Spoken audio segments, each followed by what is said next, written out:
Delta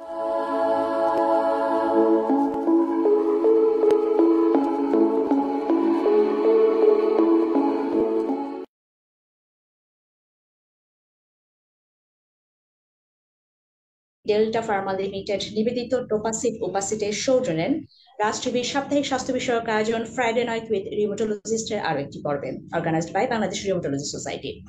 পুরো আয়োজন জুড়ে আপনাদের সাথে আছি আমি ডক্টর ফারজানা আলী। আজ আমরা আলোচনার বিষয় অস্টিওপোরোসিস রোগ ও তার চিকিৎসা। আর এই বিষয়ে আমাদের সাথে ভার্চুয়ালি সংযুক্ত হয়েছেন doctor Mohammad Jahangul Alam sir, assistant professor, sir Salimullah medical college and Mitford hospital. স্যার আসসালামু আলাইকুম, আমন্ত্রণ আজকের পর্বে। কেমন আছেন স্যার?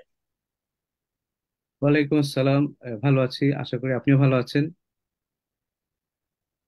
জি স্যার, আমরাও ভালো আছি। আপনাকে অসংখ্য ধন্যবাদ আপনার ব্যস্ততম সময় থেকে আমাদেরকে দেওয়ার জন্য। আমরা আলোচনায় যাব তার পূর্ব মুহূর্তে আমাদের দর্শকরা আমাদের সাথে কিভাবে সংযুক্ত হবে সে বিষয়টি জানিয়ে আসছি। দর্শক, এই মুহূর্তে আমাদের আয়োজনটি রাজ টিভির ফেসবুকের অফিসিয়াল পেজে সরাসরি সম্প্রচারিত হচ্ছে। আপনারা আমাদের সাথে এই আলোচনায় সম্পৃক্ত হতে পারেন কমেন্ট সেকশনে নাম বয়স উল্লেখ করে পরিপূর্ণ প্রশ্ন করার মাধ্যমে। আপনাদের আবারও জানিয়ে দিচ্ছি আমাদের আজকের আলোচনার বিষয় অস্টিওপোরোসিস রোগ ও তার চিকিৎসা। শুরু করছি আমাদের আজকের আলোচনা। স্যার, শুরুতে যে বিষয়টি একটু জেনে নিতে চাই যে অস্টিওপোরোসিস রোগ, আমাদের অনেক দর্শকই আজকে আমাদের সাথে নতুন ভাবে সম্পৃক্ত হয়েছেন। দর্শকদের জন্য যদি সহজ করে বুঝিয়ে বলতেন যে অস্টিওপোরোসিস রোগটি কি বা কখন বলবো। একটা ফারজানা, অস্টিওপোরোসিস রোগটা মূলত আসলে একটা হাড়ের রোগ। আহ, এটা বাংলায় বলতে গেলে মানুষ হাড় ক্ষয় উম, বলে হয়তো বোঝাতে যায়, কিন্তু মুশকিল হলো যে আরো একটা রোগ, ওইটাও হাড়ের ক্ষয় হিসেবে পরিচিত, যেটা হচ্ছে অস্টিও আর্থ্রাইটিস। এই দুটার মধ্যে যদি পার্থক্য করতে হয়, তাহলে অস্টিওপোরোসিসটা হচ্ছে বেসিক্যালি পুরো হাড়ের রোগ, আর অস্টিও আর্থ্রাইটিসটা হচ্ছে হাড়ের যে জয়েন্ট গুলো থাকে, সেই জয়েন্ট গুলোর যদি ক্ষয় হয় সেটা হচ্ছে অস্টিও আর্থ্রাইটিস। কিন্তু হাড়গুলো যদি ক্ষয় হয় বা হাড়গুলো যদি পাতলা হয়ে যায়, ইংরেজিতে যদি আমরা বলি যে হাড়ের আর্কিটেকচার, বোনের আর্কিটেকচারটা যদি নষ্ট হয়ে যায়, সেটাকে আমরা বলবো অস্টিওপোরোসিস। এ ফাঁকে আমরা অস্টিওপোরোসিসের দর্শকদের একটু বোঝার জন্য যে রোগটা আসলে কিরকম, কি পরিমাণে আছে, আমি একটু ডাটা দিতে চাই। সেটা হচ্ছে যে মেয়েদের মধ্যে যদি আমরা ধরি, সব বয়সী মেয়েদেরও যদি আমরা ধরি, প্রতি 3জন মেয়ে মানুষের একজনের অস্টিওপোরোসিস আছে। আবার আহ প্রতি 50 বছরের উপরে প্রতি 5জনে একজন পুরুষের অস্টিওপোরোসিস আছে। তার মানে আমরা যদি ধরি আহ আহ, 5জন, প্রতি 3জন মেয়ের যদি আমাদের 700 কোটি মানুষ হয়, 350 কোটি ফিমেল হয়, তাহলে 3জনে একজন মানে কিন্তু 100 কোটি হয়ে যাবে কিন্তু। তার মানে এত একটা বিশাল একটা পরিমাণ মেয়েদের কিন্তু অস্টিওপোরোসিস আছে বা হয় অ্যাভারেজে। আর অস্টিওপোরোসিস তো হচ্ছেই, কিন্তু এটার মূল ঝামেলা যেটা, যে অস্টিওপোরোটিক ফ্র্যাকচার, সেই ফ্র্যাকচারের একটা তথ্য হচ্ছে যে ওয়ার্ল্ড ওয়াইড প্রতি বছর 8.9 মিলিয়ন ফ্র্যাকচার হয় অস্টিওপোরোসিসের জন্য। 8.9 মিলিয়ন মানে 89 লক্ষ ফ্র্যাকচার। তো সুতরাং আমরা আগে জিনিসটা সম্পর্কে কম জানতাম, যেহেতু এটা বয়স্কদের রোগ, বিশেষত বয়স্কদের রোগ। আমাদের আগে গড়ায় কম ছিল, এখন যেহেতু আমাদের গড়ায় বেশি। আমি যেটা দেখলাম 2023 সালে আমাদের ছেলেদের অ্যাভারেজ গড়ায়ু হচ্ছে 71 বছর, আর মেয়েদের প্রায় 74 বছর। তো এ কারণে এই রোগগুলো আমাদের এখন আলোচনায় চলে আসছে। মূলত এটা প্রাথমিক পর্যায়ে অস্ত্রোপচার সম্পর্কে আমার এটুকু ইনফরমেশন আর কি। স্যার, অসংখ্য ধন্যবাদ। খুব সহজ সুন্দর করে কিন্তু আমরা জেনে নিলাম যে অস্টিওপোরোসিস রোগটি কি এবং বাংলাদেশের প্রেক্ষাপটটিও কিন্তু কাদের বেশি হচ্ছে সেই বিষয়টাও খুব সুন্দর করে স্যার আপনি কিন্তু আমাদের মাঝে তুলে ধরলেন। স্যার, যেহেতু মহিলাদের বেশি হয়, স্যার আপনি একটা আহ, পরিসংখ্যান দেখালেন। স্যার, এই যে মহিলাদের বেশি হচ্ছে বা পুরুষদের হচ্ছে, অনেকে তো জিজ্ঞাসা করে যে কেন এই সমস্যাটা হচ্ছে বা কেন এর পিছনের কারণগুলো কি। স্যার, অস্টিওপোরোসিস রোগের পেছনের কারণগুলো কি বা কেন হচ্ছে? আসলে এটা একটা মাল্টিফ্যাক্টোরিয়াল, রোগটা মাল্টিফ্যাক্টোরিয়াল। একটা একটা এতক্ষণের আলোচনাতে আমরা বুঝলাম যে বয়সটা একটা ফ্যাক্টর। যত বয়স বাড়ে আমাদের শরীরের বনে কিছু কোষ আছে, অস্টিওক্লাস্ট, অস্টিওব্লাস্ট, কিছু বোন ফর্ম করে, কিছু বোন মানে খেয়ে ফেলে বা শেষ করে ফেলে। এটা আমাদের সারা জীবনই এটা চলতে থাকে, গঠন এবং শেষ হওয়া। এটা যতদিন ব্যালেন্সটা থাকে ততদিন ক্ষয়টা আর গঠনটা, যতদিন ব্যালেন্স থাকে সমস্যা হয় না। কিন্তু যত বয়স বাড়ে, অস্টিওব্লাস্ট যেটা বোন তৈরি করে বা গঠন করে, সেটার অ্যাক্টিভিটিস বা কার্যক্রম কমে যেতে থাকে। তো কমে যাওয়ার কারণে তখন অস্টিওক্লাস্ট যেটা একটু খেয়ে ফেলে, সেটা একটু আপার হ্যান্ড নিয়ে ফেলে। আপার হ্যান্ড নিয়ে ফেললে তখন এটা আমাদের অস্টিওপোরোসিসটা হচ্ছে। এটা হচ্ছে বয়স। আরেকটা হচ্ছে যে মেয়েদের কেন বেশি হচ্ছে। মেয়েদের একটা হরমোন ইস্ট্রোজেন। সেই ইস্ট্রোজেন হরমোনটা যখন মাসিকের যখন বন্ধ হয়ে যায়, তখন ইস্ট্রোজেন হরমোনটা কমে যায়। তো ইস্ট্রোজেন হরমোন এমনকি ছেলেদের জন্য টেস্টোস্টেরন হরমোন বা যে কোনো আমরা সেক্স হরমোন যেগুলো বলি, এই হরমোনগুলো হচ্ছে বোনের জন্য প্রোটেক্টিভ। হরমোনগুলো যদি কোনো কারণে কমে যায়, মেয়েদের তো স্পেশালি কমে যায় যখন আমাদের মাসিক বন্ধ হয়ে যাবে, তখন মেনোপজ যেটা আমরা বলি সেটা হয়ে গেলে তখন এর পর থেকে অস্টিওপোরোসিস বেশি হয় মেয়েদের। এটা হচ্ছে দুইটা দুইটা কারণ গেল। এছাড়াও আমাদের অনেকগুলো কারণ আছে, যেমন সেকেন্ডারি যেটা বলি, সেটা হচ্ছে যে বিভিন্ন রোগ যদি কারো থাকে। একটা হরমোন তো বললাম সেক্স হরমোন, কিন্তু কিছু কিছু হরমোন ওগুলো আবার বেশি হলে, কারো কারো যদি কোনো থাইরয়েডের হরমোনটা বেশি সিক্রেশন হয়, প্যারাথাইরয়েড হরমোন যদি বেশি সিক্রেশন হয়, তারপরে যে কুশিং সিনড্রোম একটা রোগ আছে যেখানে আরেকটা হরমোন বেশি সিক্রেশন হয়, মানে কিছু কিছু হরমোনের আধিক্যের কারণেও আমাদের অস্টিওপোরোসিস হয়। আর এছাড়াও আরো অনেক অনেক দিনের রোগ যেগুলো আছে, যেমন আমাদের কিডনির, আমরা জানি কিডনির সমস্যা, ক্রনিক কিডনি ডিজিজ ইংরেজিতে যেটা বলি, বা কিডনি নষ্ট ফেলিওর হয় মানুষ যেটা বুঝে। তারপরে সিএলডি যেটা লিভার, যেটা সিরোসিস হয়, যেটা মানুষ সাধারণ বাংলা যেটা বোঝে, সিরোসিস যাদের। তারপরে কিডনির সমস্যা যাদের, যাদের সিওপিডি, যাদের অনেক দিনের শ্বাসের সমস্যা আছে, chronic obstructive pulmonary disease COPD, এই রোগগুলো যাদের থাকে তাদের, কিংবা যাদের অন্ত্রের কিছু রোগ আছে, ইনফ্ল্যামেটরি বাউল ডিজিজ বলে, যেটা এগুলো অনেক দিন দীর্ঘদিনের রোগ যেগুলো। এমনকি জয়েন্টের অনেক রোগ আছে আমাদের, যেমন রিমাটয়েড আর্থ্রাইটিস। হ্যাঁ, এই যে এই রোগগুলো যাদের, ইনফ্ল্যামেটরি আর্থ্রাইটিস যেগুলো সবগুলো অ্যাজ এ হোল, যেসব বাতের রোগ যেগুলো আর কি বলা যায়, সে বাতের রোগ যাদের থাকে তাদেরও মানে ওগুলো তো জয়েন্টের রোগ, কিন্তু এগুলোর এফেক্টে আবার হাড়টাও নরম হয়ে যায়। সর্বোপরি আরো কিছু ব্যাপার আছে, যেমন আমাদের যদি কারো অল্প বয়সে বা অ্যাডাল্ট হয়ে যাওয়ার পরেও তাদের যদি ক্যালসিয়াম ভিটামিন ডি নেওয়ার আহ, পরিমাণটা কম থাকে, ছোটবেলায় যদি এক্সারসাইজ কম করা হয়ে থাকে, যখন আমাদের বোন ম্যাসটা পিকে যায়, আর সেই সময়টা যদি আমরা পিকে নিতে ব্যর্থ হই কোনো কারণে, সুতরাং এনভায়রনমেন্টাল অনেক ফ্যাক্টরও আমাদের কিন্তু এফেক্ট করতেছে, যেটা হচ্ছে আমাদের আহ, যেটা আমাদের ক্যালসিয়াম ভিটামিন ডি, এগুলো যদি আমরা কম গ্রহণ করি খাদ্যের মাধ্যমে, অথবা ভিটামিন ডির একটা সোর্স আমরা তো জানি সানলাইট। সানলাইট, সূর্যের আলো, সূর্যের আলোর যদি আমরা প্রপার এক্সপোজার আমরা না যাই, সূর্যের আলো যদি আমাদের গায়ে কম লাগে, আহ, সেটাও আমাদেরকে এফেক্ট করে। আর এছাড়াও সবচেয়ে মানে লাস্ট নট দ্য লিস্ট যেটা বলা যায় আর কি, জেনেটিক কিছু ফ্যাক্টর আছে। কিছু কিছু জেনেটিক সমস্যা আছে যাদের, যদি সমস্যাগুলো থাকে, অন্য কোনো কিছু না থাকলেও তাদের আসলে অস্টিওপোরোসিস হয়ে যাবে জেনেটিক সমস্যা বা জেনেটিক ত্রুটির কারণে। এগুলোই মোটামুটি অস্টিওপোরোসিস হওয়ার কারণ। কারো কারো ক্ষেত্রে একাধিক কারণ, কারো কারো ক্ষেত্রে একটি কারণ। আরেকটা হয়তো আমি আরেকটা বলা যায়, আমাদের মানে অভ্যাসের মধ্যে আরেকটা এফেক্ট করে, যেটা হচ্ছে স্মোকার, যারা স্মোক বেশি করে, যারা অ্যালকোহলিক, এগুলো কিন্তু অস্টিওপোরোসিস করে। এগুলো আমাদের হাড়টাকে আহ, ক্ষয় করে বা হাড়টাকে পাতলা করে দেয়। এগুলো মোটামুটি ভাবে এগুলো হচ্ছে অস্টিওপোরোসিস হওয়ার ব্যাকগ্রাউন্ড বা কারণ আর কি। স্যার অসংখ্য ধন্যবাদ, খুব সহজ করে কিন্তু আমাদেরকে জানিয়ে দিলেন যে কেন অস্টিওপোরোসিস রোগটা হচ্ছে। স্যার শুরুতে কিন্তু আপনি একটা কথা বলেছিলেন যে অস্টিওপোরোসিস এবং একটা অস্টিও আর্থ্রাইটিস, এই যে দুটো রোগ, রোগীরা তো প্রায়শই হচ্ছে জানতে চায় যে কিভাবে তারা লক্ষণগত তারতম্যের মাধ্যমে বুঝবে যে সে অস্টিওপোরোসিসে ভুগছেন নাকি অস্টিও আর্থ্রাইটিস না হাড়ের অন্য কোনো জটিলতায় ভুগছেন। স্যার লক্ষণগুলো কেমন প্রকাশ পাচ্ছে অস্টিওপোরোসিসের রোগীদের ক্ষেত্রে? আচ্ছা, অস্টিওপোরোসিসের একটা ঝামেলা হচ্ছে যে অস্টিওপোরোসিস একটা নীরব ঘাতকের মতো অনেকটা আসলে।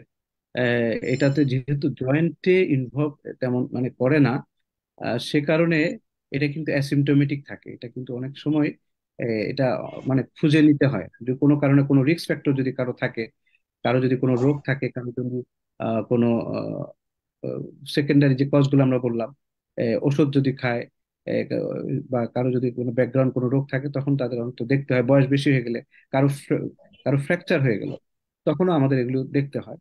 তখন হয়তো দেখা গেলো যে আমরা খুঁজে বের করলাম যে তার অস্টিওপোরোসিস আছে, কিংবা এক্সট্রা ইনসিডেন্টালি করলাম, তখন অস্টিওপোরোসিস খুঁজে পাই। সিমটম কিন্তু খুব বেশি প্রডিউস করে না। তবে একটা হচ্ছে যে যখন ফ্র্যাকচার হয়ে যায় তখন পেইন হয়, এটা একটা। আরেকটা হচ্ছে যে loss of height. Loss of হাইটটা আমরা কিভাবে বুঝবো? স্পেশালি বয়স্ক লোকদের আমরা দেখবো যে মনে হচ্ছে যে একটু একটু খাটো হয়ে যাচ্ছে, হাইটটা একটু কমে যাচ্ছে। আরো যদি এখন হয়তো একটু কম দেখা যায়, আগে আমি গ্রামে কখনো গেলে দেখতাম যে অনেকে কুঁজো হয়ে যায়। কুঁজো কুঁজো অনেক মানুষ দেখা যেত, বয়স্ক মানুষ কুঁজো হয়ে গেছে। এই যে কুঁজো হয়ে যাওয়াটা, এটা কিন্তু অস্টিওপোরোসিসের কারণে। হাড়গুলো আসলে মানে যে আমাদের যে মেরুদণ্ডের যে হাড়গুলো, এগুলো ফ্র্যাকচার হয়ে যায়। ফ্র্যাকচার হয়ে যাওয়ার কারণে এগুলি হাইট কমে যায়। হাইট কমে গেলে তখন এরা কুঁজো হয়ে যায়। তো অনেক সময় ব্যথা, সাধারণত ব্যথা পায়, হয়তো অনেকে ব্যথার কথা মনে করতে পারে কি পারে না। হাইট কমে যাওয়া, কুঁজো হয়ে যাওয়া, এগুলো হচ্ছে লক্ষণ, যদি আমরা লক্ষণ আলাদাভাবে বলতে চাই আর কি। আর অস্টিওআর্থ্রাইটিস স্যার যেটা, অসংখ্য সেটা তো একটা জয়েন্টের পেন। ওইটা তো জয়েন্টে যখন হাঁটতে চলতে হাঁটুতে, তারপরে হচ্ছে ঘাড়ে কোমরে, স্পেসিফিক কিছু জায়গা বেশি ওই জয়েন্টে জয়েন্টে মুভমেন্টের সময়, অ্যাক্টিভিটিস এর সময় তখন বাড়বে। আর এছাড়া তো বাতের তো আসলে অনেকগুলো রোগ, বাত তো বিরাট চ্যাপ্টার। তো অস্টিওপোরোসিসটা যদি আমরা ধরি, তাহলে এটা জয়েন্টের সেরকম না। সুতরাং ওইটার সাথে জয়েন্ট পেন বা বিভিন্ন যে আমাদের জয়েন্টে যে পেন, সেটা সেরকম রিলেটেড না আর কি। স্যার দেখা যাচ্ছে যে যদি কেউ ইনসিডেন্টাল বা অ্যাক্সিডেন্টাল কেসের ক্ষেত্রে স্যার প্রথমত বলছিলেন যে এক্সরের মাধ্যমে ধরা পড়ছে, এবং স্যার আপনি যে বিষয়টা বলছেন হাইট কমে যাওয়া এছাড়া কিন্তু অন্য কোনো লক্ষণ তেমন প্রকাশ পাচ্ছে না অস্টিওপোরোসিসের ক্ষেত্রে। স্যার যেহেতু এক্সরে কথাই বললেন, আমরা তো অনেক সময় রোগীরা জিজ্ঞাসা করে যে কিভাবে রোগ নির্ণয় করছেন, বা এই যে অস্টিওপোরোসিসের রোগটা পেশেন্টরা যখন আপনাদের কাছে আসছেন, তখন স্যার রোগ নির্ণয়ে কি কি ধরনের পরীক্ষা নিরীক্ষার প্রয়োজন পড়ছে? ধন্যবাদ। আমি একটু হয়তো আগেরটা একটু সাপ্লিমেন্ট করি। আরেকটা জিনিস কিন্তু হয়তো আমি মিস করে গেছিলাম কিনা, সেটা হচ্ছে যে লো ট্রমা ফ্র্যাকচার, মানে খুব সহজেই যদি কারো ফ্র্যাকচার হয়ে যায়, কারো পায়ে হাড় ভেঙে গেল, বা কারো হাতের হাড় ভেঙে গেল, বা কোমরের মানে ফিমার ফ্র্যাকচার হয়ে গেল, কারো যদি লো ট্রমা ফ্র্যাকচারে, অল্প ট্রমাতে, যে ট্রমাতে সাধারণত ফ্র্যাকচার হওয়ার কথা না, সেগুলো হলেও কিন্তু আমরা অস্টিওপোরোসিসটা সন্দেহের মধ্যে রাখতে পারি আর কি। তো যাক, সন্দেহ যখন হবে, তখন তো আমরা মানে ফ্র্যাকচার হয়ে গেলে তো হয়ে গেল, তখন তো আমরা এক্সরে করবোই। এছাড়াও এক্সরেতে অস্টিওপোরোসিস সাধারণত এক্সরে দিয়ে ডায়াগনোসিস ভাবে সব সময় হয় না। এক্সরে দিয়ে ফ্র্যাকচার ডায়াগনোসিস হয়। তবে যদি এমন হয় যে আমরা ভার্টিব্রার এক্সরে করলাম, এক্সরে করার পরে দেখলাম যে ভার্টিব্রার হাইট 25% কমে গেল, একটা শেপ আছে, ওয়েস্ট শেপড হয়ে গেল, সামনের দিকে ছোট হয়ে গেল, এবং হাইট রিডাকশন যদি 25% বা তার বেশি হয়, তখন কিন্তু আমরা এক্সরে দেখে বলে দিই যে না, হ্যাঁ, ওনার অস্টিওপোরোটিক ফ্র্যাকচার হয়ে গেছে। কিন্তু এর কম যদি হয়, তখন আমাদের আসলে আরো কিছু টুল আছে। সেই টুলগুলোর মধ্যে স্পেশালি আমরা যেটা ইউজ করি, সেটা হচ্ছে বিএমডি। এটা হচ্ছে বোন মিনারেল ডেনসিটি। এটা দিয়ে, এটা আমাদের বাংলাদেশে এখন অনেক জায়গায় হয়, মেডিকেল কলেজগুলোতে তো হয়ই, বড় বড় ডায়াগনস্টিক সেন্টারগুলোতে হয়। সেটা দিয়ে আমরা আমাদের হাড়ের ঘনত্বটা দেখতে পারি। হাড়ের ঘনত্বটা দেখে এটা, যেমন আমরা যদি কখনো সন্দেহ করি বা যাদের টেস্ট গুলো করা দরকার, তখন আমরা যখন ইয়া করি, একসাথে দেখলাম যে একটু হাড়টা পাতলা মনে হচ্ছে, কিন্তু ফ্র্যাকচার মানে কিন্তু পাতলা মনে হচ্ছে, অস্টিওপেনিয়া যদি আমি আমাদের ভাষায় বলি, ডাক্তারি ভাষায়, কিন্তু হাড়টা পাতলা মনে হচ্ছে, আমি তখন বিএমডি করতে দিলাম। বিএমডি তখন বলে দিল যে হ্যাঁ, ওনার এই হাড়টা পাতলা, এটার একটা মাপ আছে যে -2.5, এটার নিচে গেলে তখন আমরা বলবো যে অস্টিওপোরোসিস। এটাই মূলত ইয়া। তবে আরেকটা জিনিস আছে, সেটা হচ্ছে যে এর আগে ডায়াগনোসিস তো বিএমডি তো আমাদের সব জায়গায় নাই। বিএমডি করার যে মেশিন গুলো, আরেকটা টুল আছে, মানে এই যে টুলটা দিয়ে একটা আহ, মানে ফ্র্যাকচারকে একটা প্রিডিক্ট করা যায়। প্রিডিক্ট করা যায় যে তার অস্টিওপোরোসিস আছে বা হতে পারে, বা তার রিস্ক খুব বেশি। সেটাকে বলে ফ্ল্যাক্স টুল, একটা টুল আছে, অনলাইন টুল। এই টুলটা ডাক্তাররা তো পারবেই, এমনকি একটু বুদ্ধিমান যদি রোগীও হয়, ওখানে অনেকগুলো তথ্য দিতে হয়। 12টা তথ্য দিতে হয় অনলাইনে। বয়স কত, তারপরে হচ্ছে তার কোন ছেলে না মেয়ে, তারপরে তার ফ্র্যাকচার হয়েছে কিনা, তার আগে তার প্যারেন্টের কোনো ফ্র্যাকচার হয়েছে কিনা, স্মোকার কিনা, অ্যালকোহলিক কিনা, এরকম 12টার মধ্যে 11টাই হচ্ছে বিভিন্ন তথ্য, ক্লিনিক্যাল, ডাক্তারের ভাষায় যদি আমরা বলি ক্লিনিক্যাল, মানে যেগুলোতে কোনো পরীক্ষা নিরীক্ষার টুল না। 12 নাম্বারটা হচ্ছে বিএমডি। কিন্তু এইটাতে বিএমডি ছাড়াও বাকি 11টা তথ্য যদি আমরা দেই, ফ্র্যাক্স ক্যালকুলে, ওই ওই ওই টুলে যদি ফ্র্যাক্স ক্যালকুলেটিং টুল আর কি, ওই যেটা ফ্র্যাকচারটাকে প্রিডিক্ট করে যে তার অস্টিওপোরোসিস বা তার ফ্র্যাকচার হয়ে যাওয়ার সম্ভাবনা আছে, আমরা ক্লিক করলে, জাস্ট ওয়ান ক্লিক, তখন বলে দেবে যে হ্যাঁ, ওনার মডারেট রিস্ক, ওনার হাই রিস্ক, তারপরে এটা। তখন আমরা কিন্তু যে কেউ একটা, আমাদের যাদের রিস্ক বেশি, যাদের বয়স বেশি, তারা কিন্তু এই টুলের মাধ্যমে যদি আমরা আমাদের তথ্যগুলো দিয়ে কিন্তু আমরা একটা অ্যাসেস করতে পারি যে আমাদের অস্টিওপোরোসিস, আমি সেটা সাধারণ দর্শক বা সাধারণ মানুষের জন্য বলছি, যে সন্দেহ বা আমাদের ইভেন আমরাও প্রাথমিকভাবে বিএমডির আগে এই জিনিসটা করে আমরা যদি দেখি যে তাদের রিস্কটা মডারেট কিংবা হাই, তাদেরকে আমরা পরে পিএমডি করতে দিলাম। এটা একটা সুবিধা হলো যে সবাইকে তো ডিসক্রিমিনেটলি আমাদের হয়তো বিএমডি করা লাগলো না। এটা একটু তুলনামূলক এক্সপেন্সিভ একটা টেস্ট, 2-2.5 হাজার টাকা লাগে। তো সেটার বদলে যদি আমরা একটা অনলাইনে, যেটা ফ্রি অফ কস্ট, আমরা যদি দেখে নিতে পারি যে আমার রিস্ক কেমন, লো রিস্ক হলে আর লাগে না, যদি মডারেট বা হাই রিস্ক হয় তখন আমরা এটা করতে পারি। তাহলে এক্সরে গেলো, বিএমডি গেলো। আর বিএমডি ছাড়াও একটা বললাম যে একটা টুল দিয়ে, অনলাইন টুল দিয়ে আমরা একটা ধারণা করে নিতে পারি। আচ্ছা, এছাড়াও কিন্তু আরো কিছু ইনভেস্টিগেশন করতে হয়, যেহেতু ইনভেস্টিগেশন হয়তো আমি এখানেই বলে ফেলতে হবে। সেটা হচ্ছে যে আমরা কিছুক্ষণ আগে আলাপ করছিলাম যে অনেকগুলো রোগের কারণে অস্টিওপোরোসিস হতে পারে।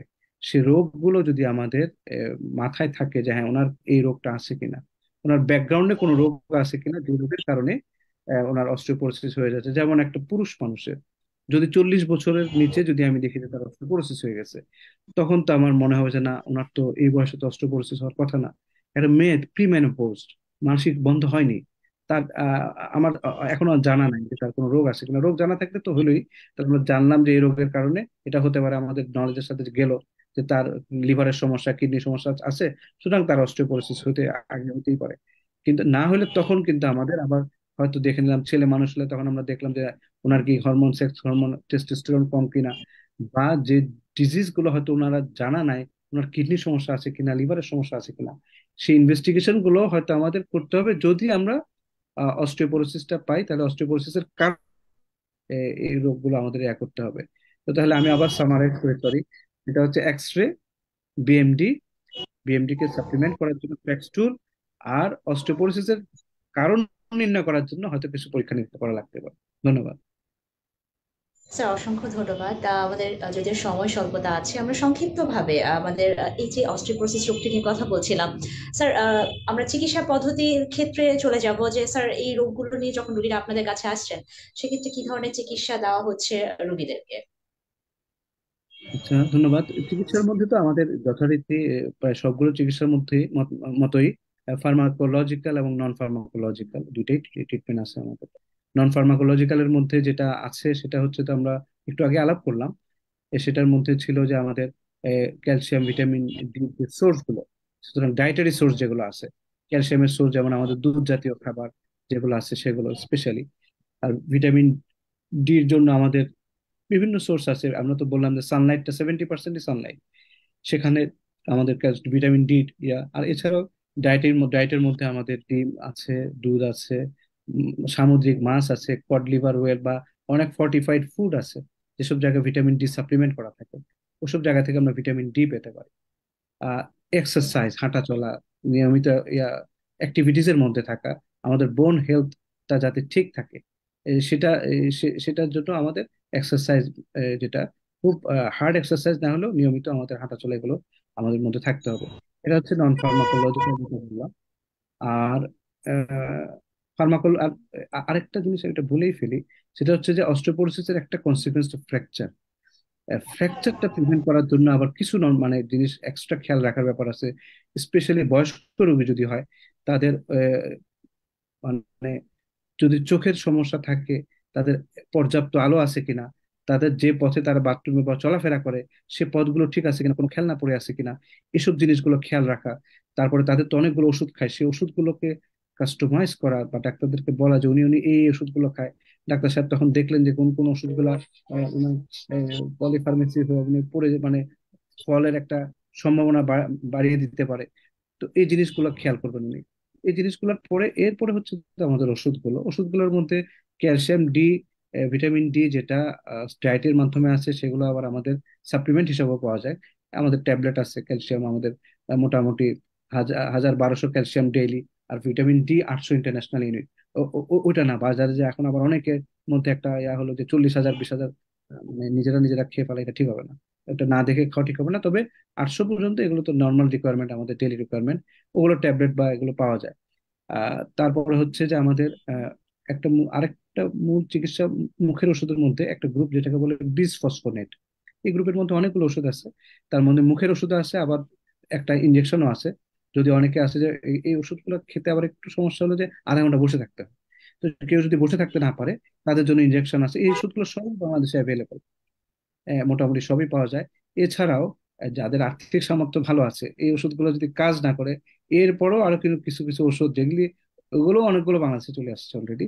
তো সেই ওষুধগুলো যেগুলো সাবকিউটেনিয়াস কিছু ওষুধ আছে, যেগুলো রোগী বাসায় আবার বাসায় নিজেরাই নিয়ে নিতে পারে, একটু দাম বেশি।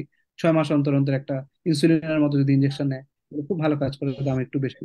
তো সেই ওষুধগুলোও কাজ করবে। এটা ফার্মাকোলজিক্যাল যদি আমরা ধরি আর কি। আরো অ্যাডভান্স অনেক ওষুধ যেগুলো বাংলাদেশে এখনো নাই, কিছু বায়োলজিক্স। এখন তো আমরা জানি যে সব রোগেই এখন একটা লাস্ট ইয়া হিসেবে বায়োলজিক্স চলে আসে। এরকম ওষুধও আসলে চলে আসছে, এটা এখনো বাংলাদেশে অ্যাভেলেবল না।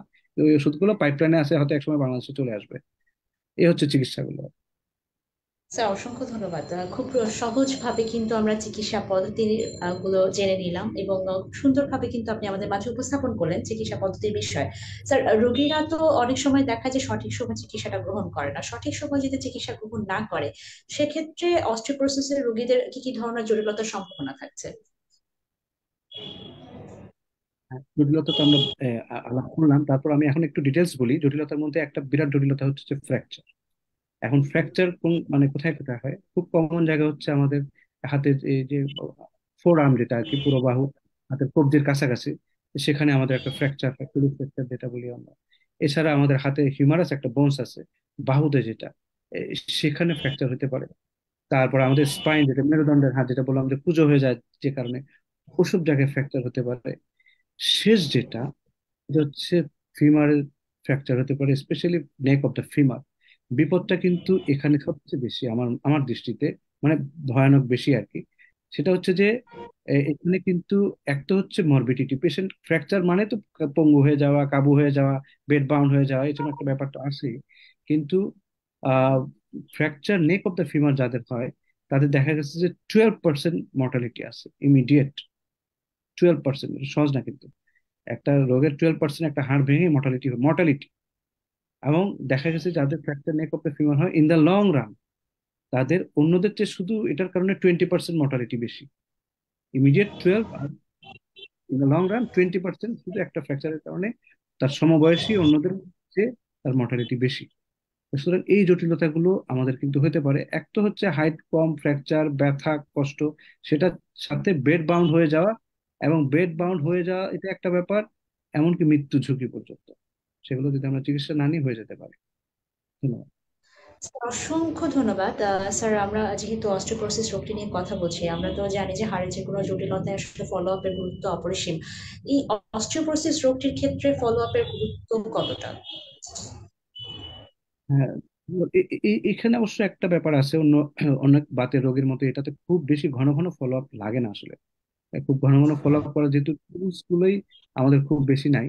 যেমন বিএমডি একটা টুলস, যে টুলসটা আমরা ইউজ করি, যেটা একটা এক্সপেন্সিভ। আর দুই হচ্ছে এটার আমাদের বোনের ডেন্সিটি বাড়লো কিনা, এটা ইমিডিয়েট অন্য অনেক রোগের মতো আসলে বোঝা যায় না। হ্যাঁ, যেটা ফ্র্যাকচার হয়ে গেছে সেটা তো হয়ে গেছে। আমাদের এরপরের কাজটা থাকে হচ্ছে, যার ফ্র্যাকচার হয়ে গেছে তার ক্ষেত্রে আমাদের কাজ হচ্ছে আরেকটা ফ্র্যাকচার না হওয়া। আর যার ফ্র্যাকচার হয় নাই কিন্তু বোনটা আমরা দেখে নিলাম কোনো কারণে, ইনসিডেন্টালি হোক বা আমরা খুঁজে নিয়ে বের করে নিয়েছি যে তার অস্টিওপোরোসিস আছে, তখন কিন্তু আমরা আহ, তাকে ট্রিটমেন্ট দিব তার যাতে ফ্র্যাকচার না হয়। তো সেক্ষেত্রে আমাদের ফলো আপটা করা, এইটাই দেখা যে আমাদের বিএমডিটা বাড়লো কিনা। এবং বিএমডিটা বাড়লো কিনা সেটা সাধারণত ইয়ারলি আমরা দেখি। ইয়ারলি দেখে তখন আমরা দেখলাম যে বিএমডি আগের বছরে এত ছিল, এখন বিএমডি এত। দেখার পরে আমরা তখন, বা কোনো কারণে যদি এর মাঝখানে ইন বিটুইন কোনো দুর্ঘটনা ঘটে যায়, তখন হয়তো আমরা আর্লি করতে পারি আমাদের ট্রিটমেন্ট চেঞ্জ করা লাগবে কিনা। কারণ সবাইকে তো সব চিকিৎসা একই রকম রেসপন্স করে না। আমরা হয়তো, যেটা বললাম সবচেয়ে কমন বিসফসফোনেট, ওটা দিয়ে চিকিৎসা শুরু করলাম, কিন্তু দেখা গেলো যে না, ওনার এর মাঝখানে আবার একটা ফ্র্যাকচার হয়ে বসে থাকলো। তখন তো আমাদের আবার রিভিউ করার সুযোগ আছে যে না, আমরা হয়তো এর চেয়ে ভালো কোনো ড্রাগে, যদি এক্সপেন্সিভও হয়, যদি পেশেন্ট অ্যাফোর্ড করতে পারে, তাহলে আমরা হয়তো চলে যাব। তো সাধারণত অন্য অনেক রোগের মতো খুব ঘন ঘন যে ফলো আপ লাগে তা না। রোগটা ধরাটা ইম্পর্টেন্ট। রোগটা ধরে ফেললে যদি চিকিৎসা নেয়, এরপরে কিন্তু চিকিৎসার খরচটাই বেশি। ডাক্তারের কাছে বারবার ওইটার জন্য ফলো আপ যাওয়ার অতটা দরকার নেই। বরং যদি কোনো সেকেন্ডারি কজ থাকে, যদি যেটা বললাম যে কোনো অন্য কোনো বাতের রোগ, কিডনি রোগ, লিভারের রোগ, সিওপিডি, ওগুলোর ম্যানেজমেন্ট যদি ওটার ফলো আপ থাকলো, সাথে অস্টিওপোরোসিসের ফলো আপ হয়তো আমরা মানে একটু গ্যাপ দিয়ে করলেও হবে আর কি। স্যার অসংখ্য ধন্যবাদ। এরই ধারাবাহিকতা আপনি যেহেতু ফলো আপের কথা বলছিলেন যে তেমন এক যদি সঠিক সময় চিকিৎসকের শরণাপন্ন হয়, সেক্ষেত্রে আসলে ফলো আপ অতটা দরকার হচ্ছে না। অন্যান্য হাড়ের যে জটিলতাগুলো আছে তাদের ক্ষেত্রে যতটা ফলো আপের গুরুত্ব অপরিসীম। স্যার অনেক সময় তো দেখা যায় যে হাড়ের যে কোনো সমস্যার মতোই অস্টিওপোরোসিসের রোগীরাই হরহামেশা দেখা যাচ্ছে ক্যালসিয়াম ওষুধ বা ভিটামিন ডি যে ট্যাবলেট গুলো আছে সেগুলো খেয়ে ফেলছে। এছাড়াও স্যার দেখা যাচ্ছে ধারাবাহিকভাবে তারা অনেকেই বিভিন্ন রকমের ব্যথানাশক ওষুধগুলো খেয়ে ফেলছে। আমাদের এই যে যে সকল রোগীরা এই হাড়ের বিভিন্ন জটিলতায় ভুগছেন বা অস্টিওপোরোসিসের মতো জটিলতায় ভুগছেন, কিন্তু চিকিৎসকের শরণাপন্ন না হয়ে ক্যালসিয়াম ভিটামিন বা ব্যথানাশক ওষুধ খাচ্ছে, তাদের জন্য স্যার আপনার কি পরামর্শ থাকবে? ধন্যবাদ। হ্যাঁ, আসলে খুব ভালো প্রশ্ন। ভিটামিন ডির একটা বিরাট ইয়া তো আমরা করোনাকালীন দেখলাম। এখন ভিটামিন ডিটা আসলে যদিও মানে আমাদের বেশ কিছু স্টাডি বাংলাদেশে হয়েছে, যেখানে দেখা গেছে আমাদের আসলে একটা বিএসএমইউ এর একটা স্টাডি আমি জানি, সেখানে 96% পেশেন্ট মানুষেরই মানে নর্মাল হেলদি ইন্ডিভিজুয়ালের তাদের আইদার ডেফিসিয়েন্সি অর ইনসাফিসিয়েন্সি এসেছিল। সিএমএস এর একটা স্টাডি দেখলাম, সেখানে 90%-এর মতো তাদের দেখালো যে তারা ভিটামিন ডি তাদের আমাদের দেশে কম। কিন্তু কিন্তু যদিও কম, হয়তো আহ, খেলে বেশিরভাগেরই সমস্যা হবে না, কিন্তু আমি না জেনে আমার ভিটামিনের ডি লেভেলটা না জেনে যদি আমি এক্সেস যেমন 40,000 ইউনিট ইন্টারন্যাশনাল ইউনিট উইকলি, এরা অনেকে এটা এটা করে, এটা আবার ঠিক হবে না। এটা ঠিক হবে না কারণ এগুলোরও আবার জটিলতা আছে, ভিটামিন ডি টক্সিসিটি আছে। কিন্তু রেনাল স্টোন থেকে শুরু করে অনেক অনেক অনেক ঝামেলা আছে। সুতরাং আমরা ওসব জিনিসগুলো এত পাওয়ারই ওষুধ যেগুলো কিন্তু এই করোনার সময় থেকে মুরগির মতো মানুষ খেয়েছে, ইভেন ডাক্তাররা অনেকে প্রেসক্রাইব করে দিয়েছে, এটা টু বি অনেস্ট। এটা বলতে হয় যে করোনার সময় যে ইমিউনিটি বাড়ানোর জন্য, কিন্তু এটা তো আসলে ইমিডিয়েট ইমিউনিটি বাড়ানোর কিছু না। এটা হলো সবসময় প্র্যাকটিসের ব্যাপার যে আমার সবসময় ভিটামিন ডি থাকতে হবে। এটা যে এমন হঠাৎ করে মানে আমার ইমিউনিটি আমি ডি দিয়ে বাড়াই দিব সেটা না। আর আমার যদি নর্মাল থাকে, আমাকে দিলে তো আমার টক্সিসিটি হয়ে যাবে। তো এটা হয়তো ঠিক হবে না আর কি। আর ক্যালসিয়ামটা হয়তো আমাদের অত বেশি খাওয়া হয় না, কারণ ক্যালসিয়ামের যেটা যে যে পরিমাণে খাওয়া হয় ওই ওই পরিমাণটা টক্সিসিটি। তারপরেও বেশি ক্যালসিয়াম যদি আমার ওভার হয়, এটাও কিন্তু ক্যালসিয়ামও কিন্তু স্টোন তৈরি করে। এক্সেস মানে যার দরকার তিনি খাবেন, হয়তো অনেকেরই দরকার, কিন্তু একটু পরামর্শ অনুযায়ী খেলে এটা ভালো। আর ব্যথানাশক ওষুধের ব্যাপারে আমি এটা বলবো, এটা যদিও আহ এটার আবার দুই দিক আছে। আবার একটা একটা হচ্ছে যে অনেক মানুষ যারা ব্যথার ওষুধ খাচ্ছে, কারোর সাথে কোনো যোগাযোগ নাই। একটা সময় দেখা গেলো যে তার এই ব্যথানাশক ওষুধ খেয়ে তার কিছু কিডনি জটিলতা তৈরি হচ্ছে। এবং এক একটা সিচুয়েশনে ব্যথার ওষুধ কিন্তু এক এক রকম। যেমন একটা হার্ট রেট রোগীর জন্য ব্যথার ওষুধ একরকম, তাদের যেমন জন্য যেমন প্রিফারেবলি আমরা ন্যাপ্রোক্সেন গ্রুপটা পছন্দ করি। কারো যদি অ্যাজমা থাকে, তাদের জন্য আমরা ইটোরিকক্সিব পছন্দ করি। কারো যদি আবার গ্যাস্ট্রিকের সমস্যা থাকে, তাদের জন্য আমরা আবার ইটোরিকক্সিব পছন্দ করি। তারপরে লং টার্ম পেইন ম্যানেজমেন্টের জন্য আমাদের কিছু পছন্দ আছে। শর্ট টার্ম যেমন আমার কিটোরোলা, এটা শর্ট টার্ম পেইন, একটা ট্রমাটিক পেইন, এসব জন্য খাওয়া যায়। কিন্তু একটা আমার রিমোটয়েড আর্থ্রাইটিসের পেন, এই রোগীর জন্য তো আমার টানা কিটোরোলা দেওয়া যাবে না। সুতরাং ব্যথার ওষুধও খাওয়ার জন্য লাগলে আমার খাবে, কিন্তু কখন কোনটা খেতে হবে সেটা কিন্তু আমাদের জানা লাগবে। তবে আরেকটা জিনিস আমি বলি, সেটা হয়তো দর্শক সাথে সাথে যদি আমাদের কোনো ডাক্তার কেউ দেখে বা ভবিষ্যতে যদি দেখে, তাদের জন্য বলে রাখি, ব্যথা নাশকের নাশক ওষুধের বিকল্প কিন্তু আবার স্টেরয়েড জাতীয় যে ওষুধগুলো আছে সেগুলো না। অনেক ডাক্তারের প্রেসক্রিপশন আমি দেখি যে স্টেরয়েড একটা লিখে দেয়, চলবে ব্যথানাশক ওষুধটা যখন প্রয়োজন তখন, অ্যাজ ইফ যে ব্যথানাশক ওষুধটা খুব ডেঞ্জারাস, স্টেরয়েড তেমন ভয়ঙ্কর না। আজকে যে অস্টিওপোরোসিসের একটা বিরাট কারণ কিন্তু হচ্ছে এই যে স্টেরয়েড জাতীয় ওষুধগুলো। হ্যাঁ, গ্লুকোকর্টিকয়েড ইনডিউস অস্টিওপোরোসিস একটা চ্যাপ্টারই আছে, এটা এত বেশি করে, এটার জন্য এটা আলাদাভাবে দেয়া আছে। এছাড়া আরো অনেক জটিলতা তৈরি করে, তার হাইপারটেনশন, তারপরে তার ডায়াবেটিস, ক্যাটারাক্ট আছে। তো সুতরাং আহ, ডাক্তারের পরামর্শ ছাড়া এই জাতীয় যে কোনো মানে এই জাতীয় ওষুধ, লং টার্ম কোনো ওষুধ খাওয়া ঠিক হবে না। যার ব্যথা নাশক ওষুধ দীর্ঘদিন লাগে, মাথায় রাখতে হবে এটা হয়তো সাধারণ ব্যথা বেদনা আমরা যেগুলো মনে করি যে সাধারণ টুকটাক হয়, এগুলো নাও হতে পারে। এটা হয়তো বাতের অন্য কোনো রোগ হতে পারে। সেখানে শুধু জয়েন্ট না, জয়েন্ট ছাড়াও আরো ইন্টারনাল অনেক অর্গান ইনভলভ থাকতে পারে। সেক্ষেত্রে আমার মনে হয় নিদেন পক্ষে একটা মেডিসিন বিশেষজ্ঞের কাছে যাওয়া উচিত। বা যদি একেবারে রিমোট এরিয়াতে হয়, একটা এমবিবিএস ডক্টর, না হলে একটা মেডিসিন স্পেশালিস্ট, আরো জটিল যদি হয় তাহলে রিমাটোলজিস্টের শরণাপন্ন হওয়া উচিত। তো অসংখ্য ধন্যবাদ। আমরা একদমই সর্বশেষ মুহূর্তে চলে এসেছি। আপনি স্যার চমৎকার সব তথ্য এবং পরামর্শ দিয়েছেন। স্যার একদমই সর্বশেষ মুহূর্তে আমাদের দর্শকদের জন্য আপনার সার্বিক কি পরামর্শ থাকে? সার্বিক পরামর্শ হচ্ছে যে আমরা প্রথমে যেটা বললাম যে আমাদের গড় আয়ু অনেক এখন বেড়ে যাচ্ছে। আমি দেখলাম যে ইন্ডিয়া পাকিস্তানের চেয়েও আমাদের কিন্তু গড় আয়ু এখন বেশি। ইন্ডিয়াতে অ্যাভারেজ দেখলাম 70, মেল ফিমেল অ্যাভারেজ। বাংলাদেশ পাকিস্তানের 66+, আর বাংলাদেশ হচ্ছে প্রায় 72। তো সেক্ষেত্রে আমাদের জন্য কিন্তু অস্টিওপোরোসিস বা বয়স্ক রোগীদের যে রোগগুলো হয় সেগুলো কিন্তু একটা নিউ বার্ডেন হিসেবে চলে আসছে। আর একজন ফ্র্যাকচার রোগী যদি আমাদের ফ্যামিলিতে থাকে, এটা রোগীর জন্য যেমন কষ্টকর, রোগীর অ্যাটেন্ডেন্ট যারা যারা আছে তাদের সবার জন্য কষ্টকর। তো সুতরাং আজকে ওয়ার্ল্ড অস্টিওপোরোসিস ডে গত সপ্তাহে গেল, 20 অক্টোবর ছিল। এটা এই অস্টিওপোরোসিস ডে প্রতিপাদ্য ছিল বিল্ডিং বেটার হেলথ বোনস। সেরকম আমাদের একটা বেটার বোনস তৈরি করার জন্য আমাদের ছোটবেলা থেকেই এক্সারসাইজ মুখী হওয়া, যেটা আমাদের বাচ্চারা এখন হচ্ছে না।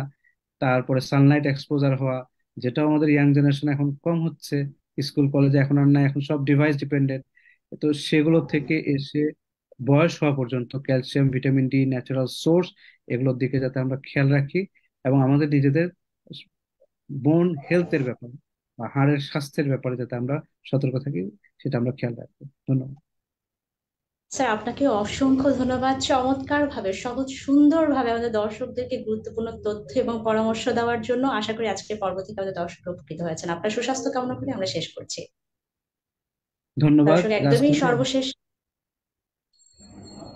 স্যার আপনাকেও ধন্যবাদ।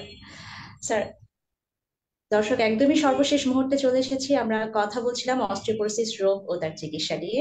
একদমই সর্বশেষ মুহূর্তে আমরা যে গুরুত্বপূর্ণ তথ্য এবং পরামর্শ পেয়েছি, আশা করি আজকের পর্ব থেকে দর্শক আপনারাও সবাই উপকৃত হয়েছেন। আপনাদের সবার সুস্বাস্থ্য কামনা করে শেষ করছি।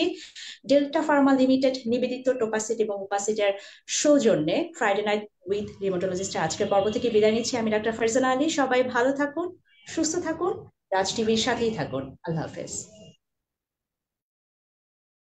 You are watching Raj TV, Jagorone, Bangladesh. Please subscribe our channel.